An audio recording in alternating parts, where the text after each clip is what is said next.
Hi hello friends, இன்றைக்கி நம்ம சேனலில் என்ன பார்க்க போகிறோம் அப்படின்னா, திருவையாறு தஞ்சாவூர் சைடு ஃபேமஸான அசோகா அல்வா எப்படி செய்கிறதுன்னு தான் பார்க்க போகிறோம். திருவையாறு தஞ்சாவூர் சைடு உள்ளவங்களுக்கெல்லாம் கண்டிப்பாக தெரிஞ்சிருக்கும். எல்லார் வீட்டு மேரேஜ் ஃபங்க்ஷன்லேயும் அசோகா அல்வா இல்லாத ஒரு ஃபுட் மெனுவே இருக்காது. அந்த அளவுக்கு ஃபேமஸான அசோகா அல்வா எப்படி செய்கிறதுன்னு பார்க்கலாம் வாங்க. இன்றைக்கி நான் 1 கப் பாசிப்பருப்பு எடுத்திருக்கேன். இதை ஒரு குக்கரில் சேர்த்துட்டு ஹை ஃப்ளேம் லோ ஃப்ளேம்னு சொல்லி மாற்றி மாற்றி வச்சு நம்ம இதை வாசனை வர வரைக்கும் நல்லா வறுத்து எடுத்துக்கோங்க.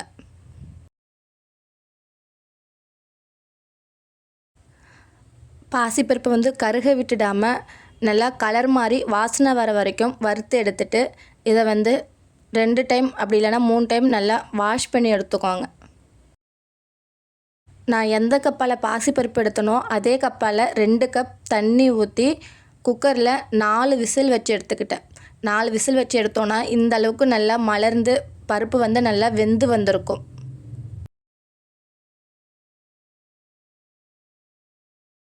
வெந்த பருப்பை ஒரு கரண்டியாலேயோ அப்படி இல்லைன்னா மத்து வச்சோ நல்லா மசிச்சு எடுத்துக்கோங்க. மிக்ஸி ஜாரில் போட்டு பேஸ்ட்டு மாதிரி ஓட்ட வேணாம், நம்ம கையாலே இந்த அளவுக்கு மசிச்சு எடுத்துக்கோங்க.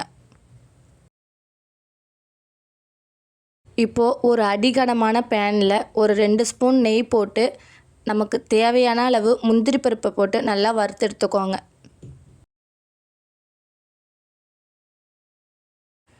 முந்திரி பருப்பு கலர் மாதிரி வந்ததும் வேறு ஒரு கிண்ணத்தில் மாற்றிட்டு அதே நெய்யில் நான் இன்றைக்கி 2 ஸ்பூன் கோதுமை மாவு எடுத்துருக்கேன்.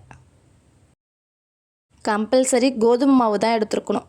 அப்படி இல்லாட்டி வேணால் 2 ஸ்பூன் மைதா மாவு எடுத்துக்கோங்க. நான் இன்றைக்கி கோதுமை மாவு தான் எடுத்து அந்த நெய்யிலே போட்டுட்டு இதுக்கப்புறம் லோ ஃப்ளேம்லேயே வச்சு நல்லா கைவிடாமல் மிக்ஸ் பண்ணிக்கோங்க.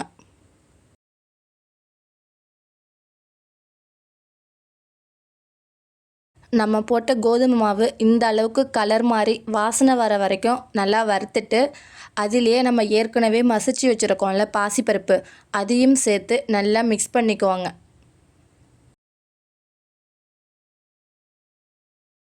ஸ்டவ்வு லோ ஃப்ளேம்லேயே இருக்கணும், ஹை ஃப்ளேமில் இதுக்கப்புறம் மாற்றாதீங்க. லோ ஃப்ளேம்லேயே வச்சு நல்லா கைவிடாமல் நல்லா மிக்ஸ் பண்ணிக்குவாங்க.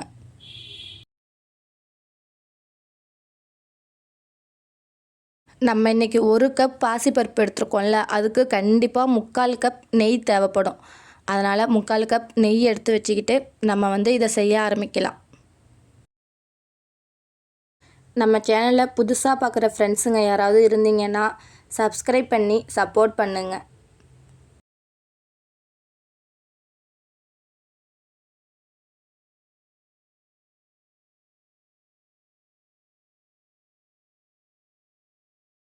நம்ம போட்ட பாசிப்பருப்பு இந்த அளவுக்கு சுருள நல்லா வதக்கி எடுத்துக்கோங்க. ஏன்னா சர்க்கரை போட்டதுக்கு அப்புறம் பாசிப்பருப்பு வேகாது. ஆல்ரெடி குக்கரில் வேக வச்சு தான் எடுத்துருக்கோம். இருந்தாலும் நம்ம சர்க்கரை போட்டுட்டோம் அப்படின்னா பாசிப்பருப்பு வேகாது. அதனால் இந்த அளவுக்கு சுருள நல்லா வெந்ததும் 1 கப் பாசிப்பருப்புக்கு நான் 1 கப் சுகர் இன்றைக்கி சேர்த்துருக்கேன்.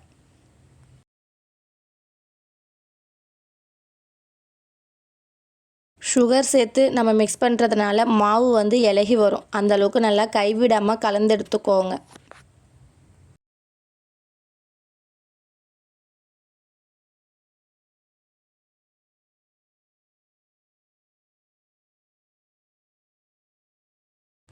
இந்த அளவுக்கு கலந்து எடுத்ததுக்கப்புறம் நான் லைட்டாக டேஸ்ட் பண்ணி பார்த்தேன்.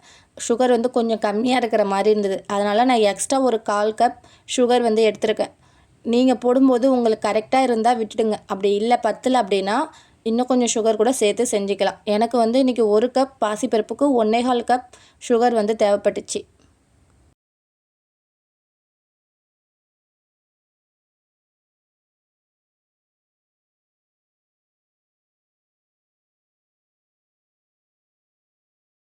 இந்த அளவுக்கு நல்லா கலந்து விட்டதுக்கப்புறம் நம்ம ஏற்கனவே எடுத்து வச்சுருக்கிற நெய்யை கொஞ்சம் கொஞ்சமாக சேர்த்து இதுக்கப்புறம் மிக்ஸ் பண்ணிக்கிட்டே இருக்க வேண்டியது தான்.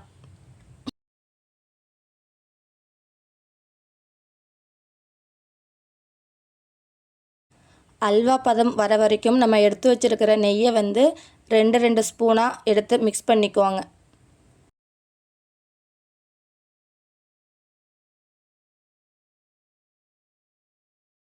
மேரேஜ் ஃபங்க்ஷன்லாம் செய்கிறாங்க அப்படின்னா கண்டிப்பாக இந்த அளவுக்கு நெய் சேர்த்து செய்ய மாட்டாங்க. வாசனை இல்லாத எண்ணெய், இந்த ரீஃபைண்ட் ஆயில் இருக்குல்ல, அதை சேர்த்து தான் செய்வாங்க. நம்ம எடுத்து வச்சிருந்த நெய்யை கொஞ்சம் கொஞ்சமாக இந்த அளவுக்கு சேர்த்து செஞ்சுட்டு லைட்டாக ஒரு பிஞ்சு சால்ட் மட்டும் சேர்த்துருக்கேன். ரொம்ப அதிகமாக சேர்க்க வேணாம். லைட்டாக ஒரு பிஞ்சு அளவுக்கு சால்ட்டு மட்டும் சேர்த்துட்டு ஃபுட் கலர் வந்து ஒரு 1/2 ஸ்பூன் சேர்த்துருக்கேன். ஃபுட் கலர் வந்து ஆப்ஷனல் தான். உங்களுக்கு விருப்பம் இருந்தால் சேர்த்துக்கோங்க, அப்படி இல்லாட்டி ஸ்கிப் பண்ணிக்கோங்க. அசோகா அல்வா அப்படின்னாலே ஃபுட் கலர் சேர்த்து தான் செய்வாங்க. அதனால் நான் இன்றைக்கி சேர்த்து செஞ்சுருக்கேன். உங்களுக்கு விருப்பம் இல்லைன்னா ஸ்கிப் பண்ணிக்கோங்க. இப்போது நம்ம எடுத்து வச்சுருக்கிற நெய்யில் இன்னும் 2 ஸ்பூன் நெய் போட்டு நல்லா மிக்ஸ் பண்ணி எடுத்துக்கிறேன்.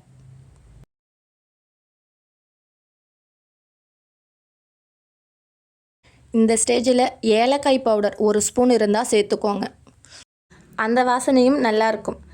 நான் வந்து இன்றைக்கி சேர்த்துக்கல. உங்களுக்கு விருப்பம் இருந்தால் சேர்த்துக்கோங்க.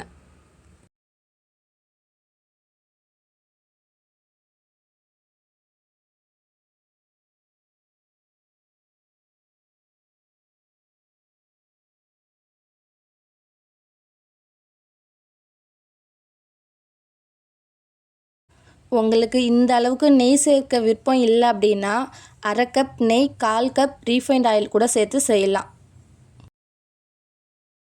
அல்வா வந்து ஆறுனதுக்கப்புறம் திகட்டாது. அதனால் நீங்கள் ரீஃபைண்ட் ஆயில் கூட சேர்த்தும் செய்யலாம். இது வீட்டிலே செய்கிறோம் அப்படிங்கிறதுனால ஃபுல்லாக நெய் மட்டுமே யூஸ் பண்ணி செய்கிறோம்.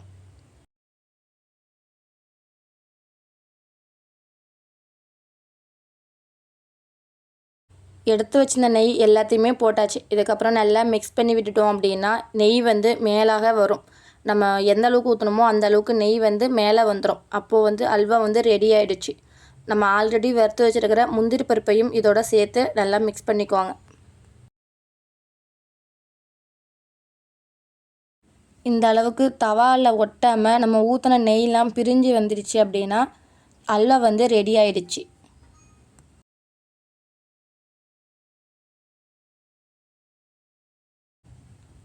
இந்த அளவுக்கு அல்வா பதம் வந்ததும் நீங்கள் வந்து கேஸ் ஆஃப் பண்ணிக்குவாங்க. அவ்வளோதான், நம்ம அல்வா வந்து ரெடி ஆகிடுச்சு. நல்லா சூடாக சாப்பிடும்போது சூப்பராக இருக்கும். ஒரு முறை ட்ரை பண்ணி பார்த்துட்டு எப்படி வந்துச்சுன்னு சொல்லி கண்டிப்பாக கமெண்ட் பண்ணுங்கள். ஒரு 5 நிமிஷம் ஆறுனதுக்கப்புறம் நல்லா நெய் வந்து ஃபுல்லுமே பிரிஞ்சு வெளில வந்திருக்கும். அதுவும் இல்லாமல் அல்வா வந்து இன்னுமே நல்லா டேஸ்ட்டாக இருக்கும். ஓகே ஃப்ரெண்ட்ஸ், உங்களுக்கு இந்த மாதிரி ரெசிபிலாம் பிடிச்சிருந்தா மல்லி ஸ்பைசி கிச்சன் யூடியூப் சேனலை சப்ஸ்கிரைப் பண்ணி சப்போர்ட் பண்ணுங்கள். பாய்.